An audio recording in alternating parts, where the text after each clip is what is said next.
Estamos começando mais um Desafio Profissão, um programa da equipe de orientação profissional do curso de Psicologia da PUC de São Paulo, do NASCE Orientação Vocacional, em parceria com a TV PUC. Hoje abordaremos a profissão do físico e, para isso, conversaremos com o Valmir Tomás Cardoso, que é físico pela PUC, mestre em História das Ciências e doutor em Educação Matemática pela mesma universidade. É professor da PUC, professor da Sociedade Brasileira para o Ensino de Astronomia e pesquisador associado do Instituto Socioambiental, ISA. Estuda a astronomia dos índios de fala tucano.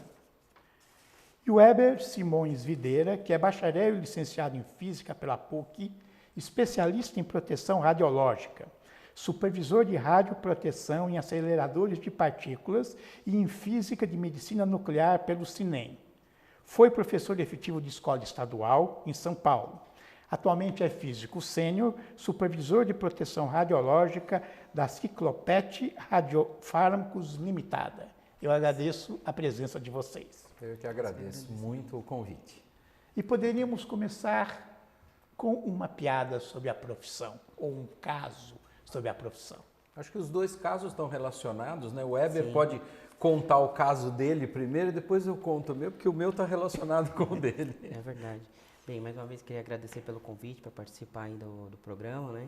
E um caso que eu trouxe para contar um pouquinho sobre a profissão do físico foi quando eu decidi fazer física, né? Eu tinha falado para meu pai, olha, eu vou escolher a minha profissão, vou prestar o vestibular, e quando eu passar, aí eu falo para vocês o que é que eu vou fazer da minha vida.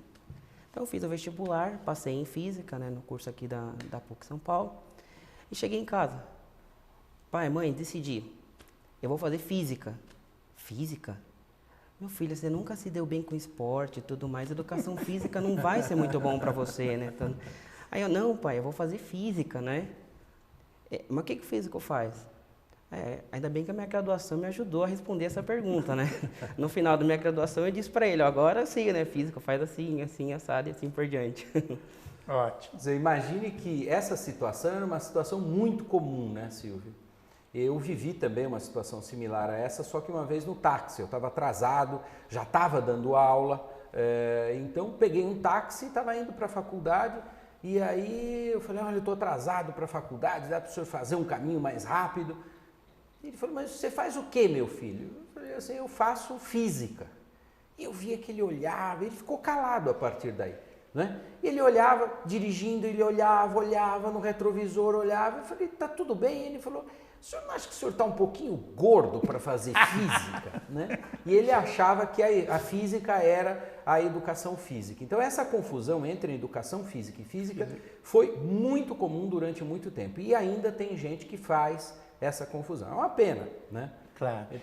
Então, acho que essas duas situações mostram que as pessoas não conhecem o trabalho do físico. Quer dizer, a imagem que eles têm é do professor de física que todos conheceram no ensino médio. Ou temeram. Ou temeram, ou sofreram, né? Também podemos usar essa palavra, sofreram a física no ensino médio. O que faz um físico? Vamos começar por aí.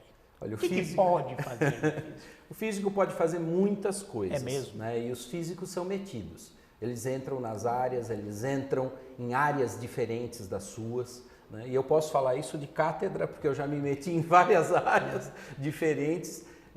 Mas a gente pode pensar um pouco historicamente como é a profissão do físico aqui no Brasil. No Brasil, ela esteve principalmente relacionada, sem ser com educação, na área energética. Os físicos se dedicaram bastante tempo e ainda se dedicam, não só na questão das políticas energéticas, mas trabalhando em aceleradores de partículas e também nos reatores nucleares.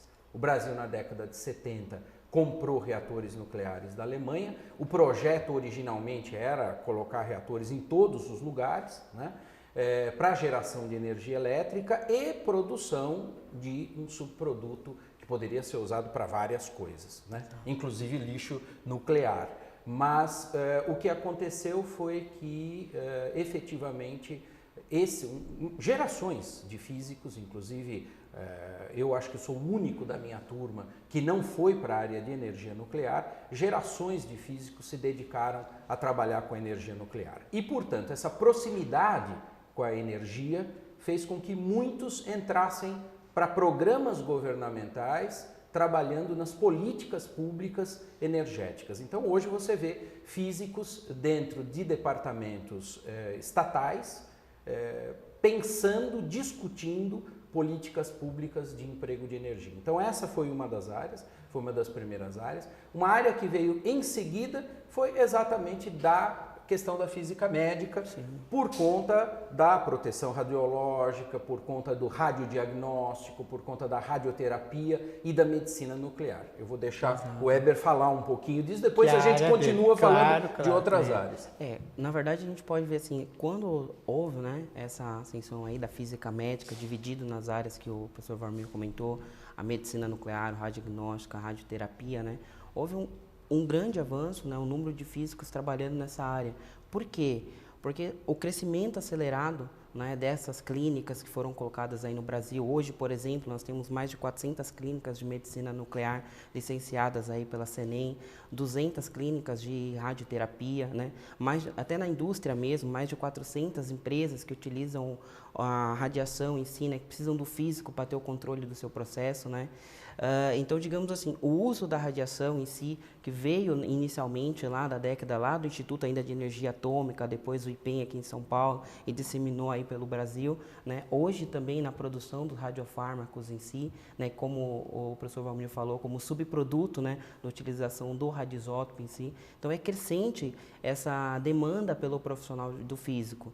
E falando dessa aplicação, né, tantas como as outras, né, como a economia, né, como a pesquisa e desenvolvimento, como o professor falou, no desenvolvimento da parte de aceleradores de partículas, seja linear para radioterapia, seja os aceleradores circulares para aplicação de produção de radioisótopos, ou estudo de degradação de material. Então é um campo vasto na física que a gente tem aí para aplicação e também para trabalho, né?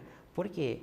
Se a gente for comparar realmente a quantidade de profissionais que se precisa para atuar na área de física, de medicina nuclear, na área de radioterapia, na produção de radiofármacos, a quantidade de vaga que tem no mercado é muito maior do que a taxa de profissionais que são formadas no ano. Pessoa que trabalha com física médica não tem contato com o paciente, ou tem? Depende da área, né? Áreas, digamos assim, a radioterapia, né? A radioterapia, eu acredito que será a área que você tem mais contato com o paciente, principalmente quando você faz os cálculos da dose que tem que ser dada com o paciente, você acompanha.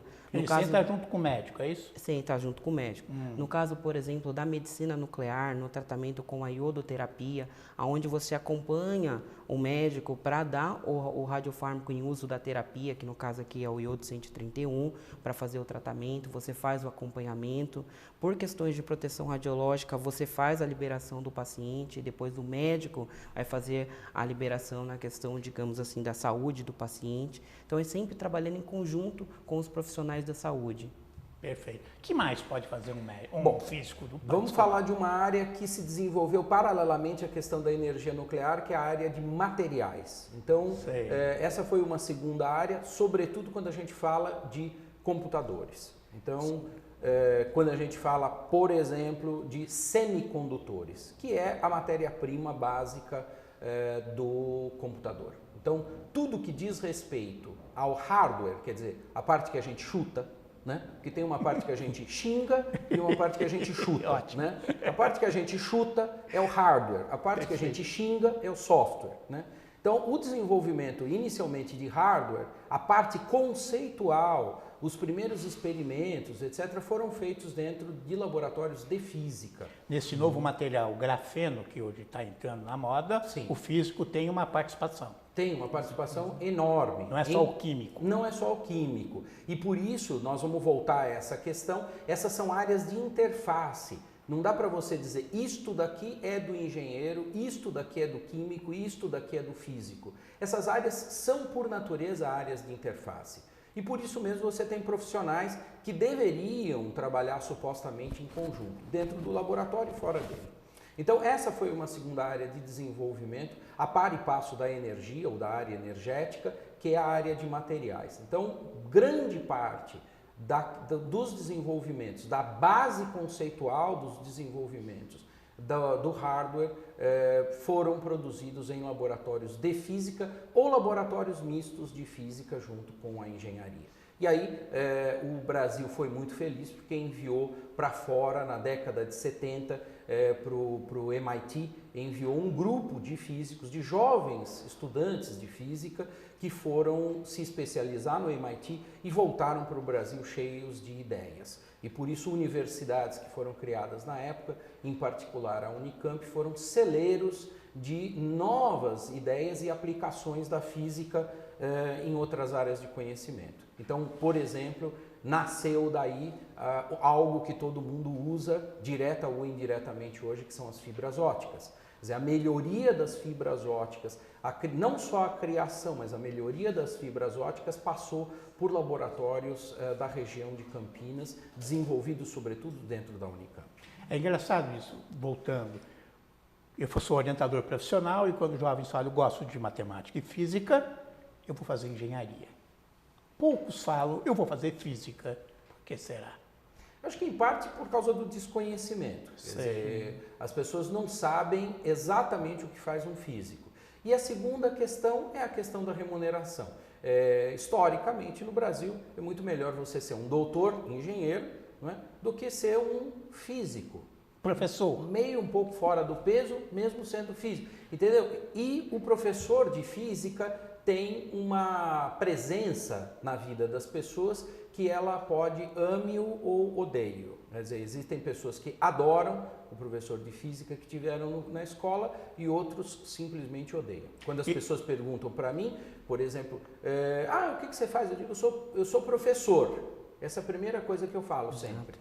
Professor do quê? Sempre a pessoa sorri, porque professor é uma coisa bonita, é uma profissão heróica. E eu sempre digo, seu sorriso vai desaparecer em 3 segundos. 3, 2, 1, física. E geralmente a pessoa faz assim. Realmente o sorriso desaparece. Às vezes não. Às vezes a pessoa fica com um sorriso no rosto, né, Heber? Eu concordo com o professor Valmir, né, porque na verdade, lecionei durante 5 anos na escola estadual, que até era um sonho meu, porque fui aluno de escola pública, eu falei, vou me formar, vou trabalhar na área de física e vou voltar na escola pública para lecionar, para tirar um pouco também esse peso que tinha na parte do professor de física, né? E quando eu vinha dar aula, principalmente na primeira série do ensino médio, né, ia conversar com os alunos, professor, mas olha, lá vem matemática. Não, que os matemáticos me perdoem, mas a matemática na física é, na verdade, a linguagem ou a ferramenta que eu utilizo para expressar e demonstrar o meu raciocínio e a minha ideia. Você vai usar ela, né? Então, assim, a gente pode usar algumas licenças poéticas, né, que o professor de matemática não me escute para não me pegar no corredor, mas através disso eu conseguia trazer uns alunos. Eu vou reforçar um pouco. A ideia dos jovens é que física é da área de exatas, portanto, faz muita conta. É verdade. Né? Um físico faz muita conta, o dia inteiro fazendo conta. Vou responder essa sua pergunta, Silvio, de uma outra maneira. Né? O literata conhece gramática? Quer dizer, uma pessoa que escreve, obrigatoriamente tem que conhecer gramática? Não. Mas pode, é bom. É bom que conheça gramática, até mesmo para mudar a estrutura gramatical, é bom que ele conheça as regras da gramática. Para quebrá-las, é bom que ele conheça. Se a gente pegar grandes escritores, eles propositadamente alteram estruturas gramaticais. E a gente vê isso no Machado, a gente vê isso no Saramago, a gente vê isso nos grandes autores de língua portuguesa, sejam eles do Brasil, de Portugal ou de qualquer outro lugar, como Miacouto, etc. Grandes autores conhecem bastante gramática para poder alterar, modificar e se sentir mais à vontade. Físicos têm que conhecer matemática. E aí o Weber é muito feliz quando ele diz que ele usa a matemática de maneira ferramental. E as pessoas deveriam entender que é isso mesmo, é uma ferramenta gramática para o físico. Mas quando a gente está falando de gramática, com a gramática a gente estrutura também a literatura, a gente estrutura a poesia. E nesse sentido também o Weber está coberto de razão, eu concordo completamente quando ele fala sobre essa filosofia da natureza, que era assim que o físico era chamado originalmente, o filósofo natural, quer dizer, aquele que pensava filosoficamente sobre as estruturas da natureza. E por isso mesmo, aí vem a poesia, aí vem a beleza. Existe transcendência também quando você está estudando essas questões essenciais da natureza. Para chegar até elas, você precisa estudar um pouco de gramática. Assim como dentro do curso de língua portuguesa, se você quiser se dedicar à literatura, por exemplo, você vai ter que estudar gramática para entender as estruturas, exatamente para você quebrá-las. Então eu acho que a matemática tem esse papel. Agora, a matemática assusta. Assusta por quê? Porque nós temos historicamente também cursos de matemática que são infelizes, assim como os próprios cursos de física. Né? Nos cursos básicos de física, os alunos ficam calculando o movimento do ponto material que se desloca com velocidade, aceleração, na rampa, sem atrito, com bloquinhos, sem bloquinhos. É uma coisa chatíssima. Né? Então, qual é o grande trabalho do professor de física? Transformar essa física em alguma coisa mais atraente, mais bonita, mais moderna, mais contemporânea. É possível hoje?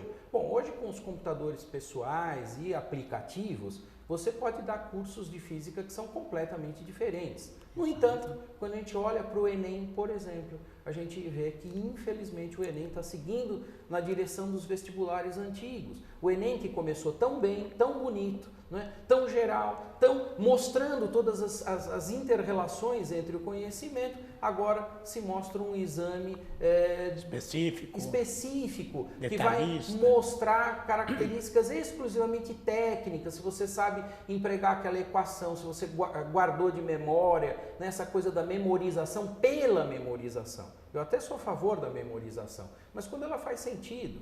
Né? Quer dizer, se você perguntar algumas constantes universais para nós vamos saber a constante de gravitação universal, enfim, algumas constantes que a gente guarda de memória, por quê? Porque a gente usa. Né? Agora, se você não usa... Pegando até a fala do professor Valmir, eu posso até colocar uma experiência que é justamente a ideia do professor de física trazer o aluno e mostrar para ele que não é a memorização, não é a aplicação de forma. Um exemplo prático foi no último ano que eu lecionei numa escola estadual, eu preferi pegar a escola para jovens e adultos, né, aonde eu mudei todo o currículo, né? Exato, todo o currículo dos alunos, aonde de vez eu entrar com a cinemática no primeiro ano, nós trabalhávamos diretamente com a relatividade. Trabalhando com a relatividade, e eu terminava ensinando para os alunos no terceiro ano simplesmente a aplicação do eletromagnetismo em aceleradores de partículas, mostrando que era puramente simples e fácil você utilizar as ferramentas que a gente tem hoje, né? Que nem os computadores, as simulações e assim por diante. Tudo depende da vontade, né, do professor e das ferramentas que ele pode utilizar para mostrar para o aluno que a física nada mais é do que uma poesia, né? Ótimo. Hoje existe uma opção dentro da física que até chamou a atenção, que é uma opção de uma faculdade que oferece uma graduação em física médica específica. Né? O que vocês diriam? É melhor fazer esse curso ou fazer física geral, um bacharelado amplo? Bom, eu vou responder, depois o Weber pode falar com mais clareza sobre isso, porque ele está dentro da área hoje, foi um aluno brilhante que nós tivemos no nosso curso.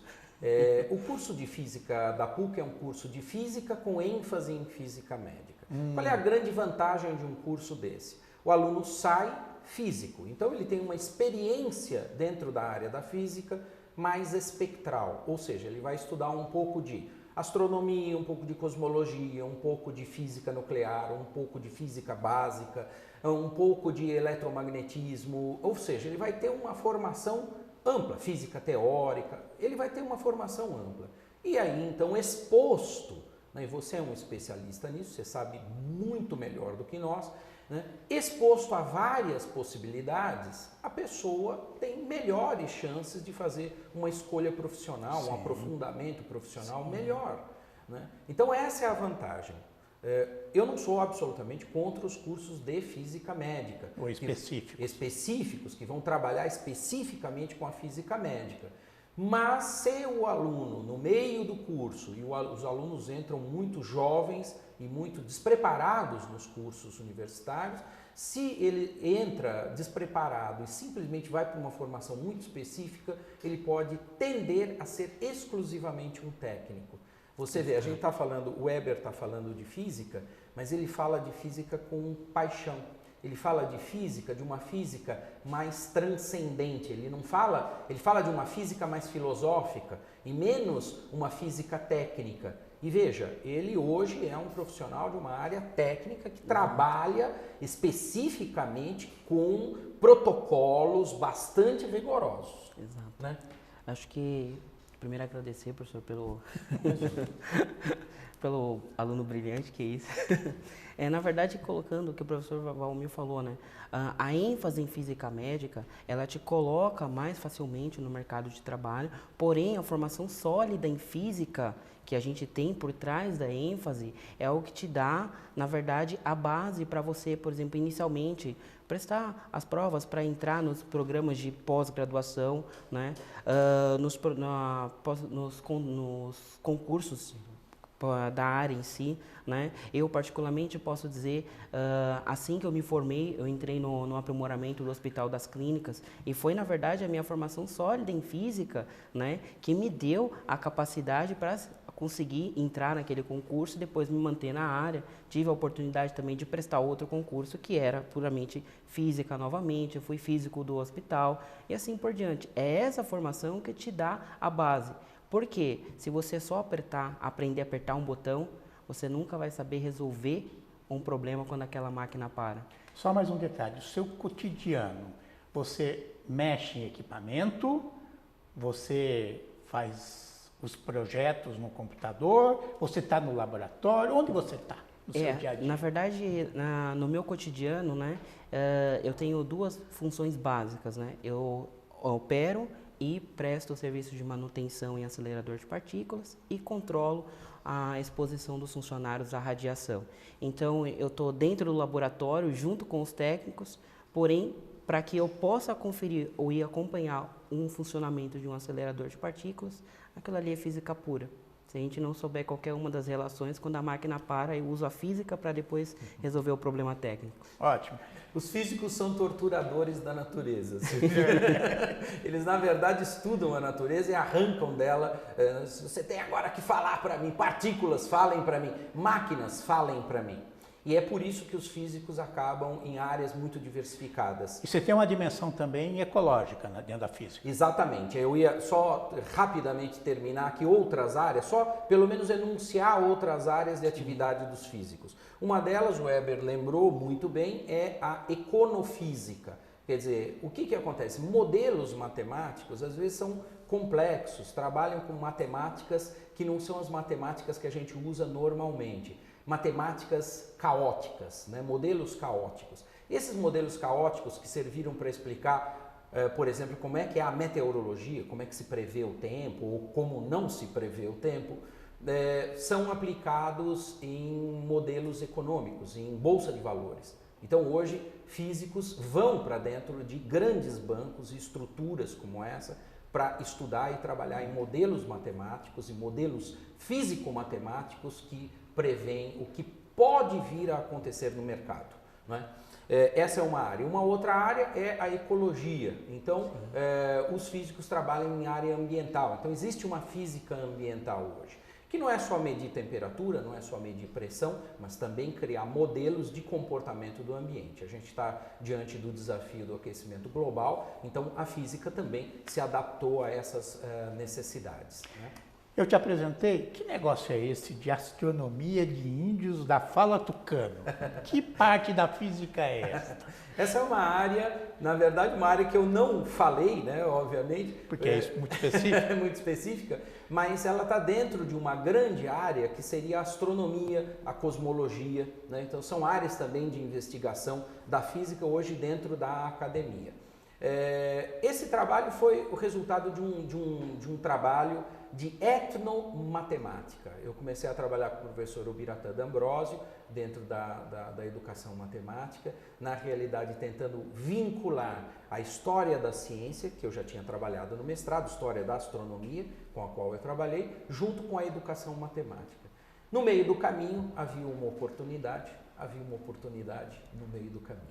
Eu fui parar no Alto Rio Negro e trabalhei com grupos da etnia tucano, estudando as constelações, inicialmente estudando as constelações dos índios. A imagem que eles faziam das constelações. Exato, eles têm constelações próprias que fazem parte de um complexo cultural muito, muito próprio.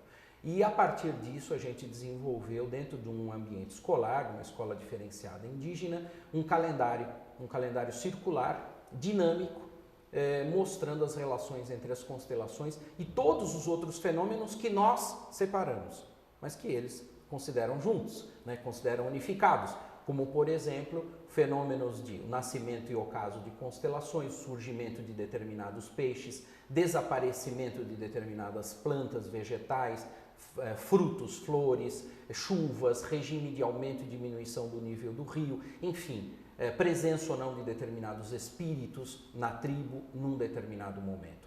Tudo isso acontece de maneira integrada dentro desse calendário e isso então está dentro de uma área de pesquisa hoje internacional chamada astronomia cultural ou etnoastronomia, que trabalha com populações existentes, populações vivas. Eu acho que essa sua fala e a fala de vocês mostram, como todas as profissões, que as profissões não são coisas fechadas, elas são abertas e criam campo de trabalho, criam novas coisas o tempo inteiro. As profissões têm história. É verdade, tem um dinamismo próprio e a gente sabe muito bem que, veja, havia uma questão energética na década de 60, 70, os físicos trabalharam com energia nuclear. Houve depois as questões de natureza econômica, surgiram questões de natureza econômica, surgiu a econofísica. Surgiram as questões ambientais candentes no final da década de 80, 90, os físicos começaram a trabalhar com física ambiental e com física médica. Portanto, há uma inserção de físicos em todos os lugares. Cuidado. Eu agradeço a participação de vocês e até o próximo Desafio Profissão.